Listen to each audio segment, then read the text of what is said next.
Énormément d'absents à Montpellier pour affronter Lorient. C'est un gros match entre le 12e et le 5e. Le jeune Brian Dabo va débuter le match avec les Montpelliérains.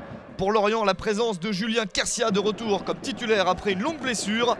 Montpellier qui doit jouer ce match sans Jourdain et Jeunechamp suspendus. Belanda l'est également et il est parti à la CAN avec son équipe du Maroc comme El Kaoutari.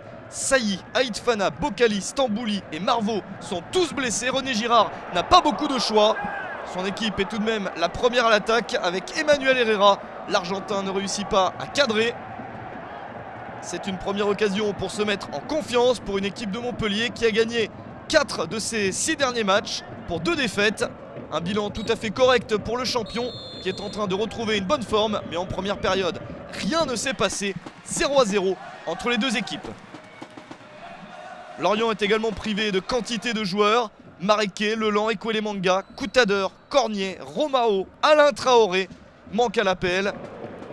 Et les Lorientais jouent bien et ont fait de très bons matchs ces derniers temps. Lorient qui s'est qualifié tranquillement en Coupe de France 5-1 à Choret il y a quelques jours. Occasion énorme pour les Bretons d'ouvrir le score. Les Merlus qui insistent. Deuxième chance et c'est sauvé par le gardien remplaçant Laurent Pionnier qui s'impose.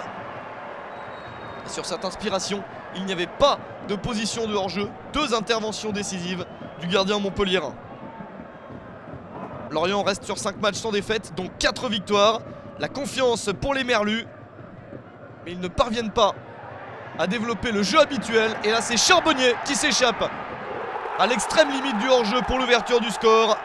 79e minute, le but de la libération pour Montpellier.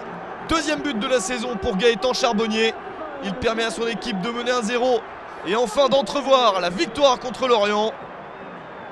Montpellier qui s'est qualifié non sans mal la semaine précédente en Coupe de France sur le terrain de l'équipe nationale de Bourg-Péronne, 2-1. Les hommes de René Girard veulent absolument enchaîner en championnat et retrouver la première moitié du classement. Ce serait chose faite en cas de succès. Et Charbonnier part à l'extrême limite du hors-jeu.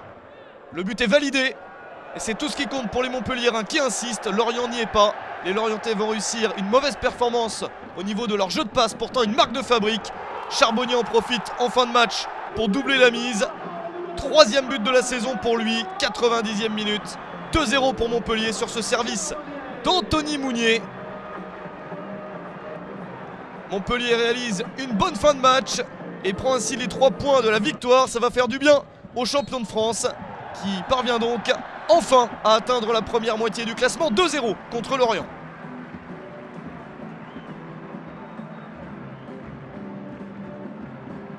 Et victoire de votre équipe de Montpellier par 2.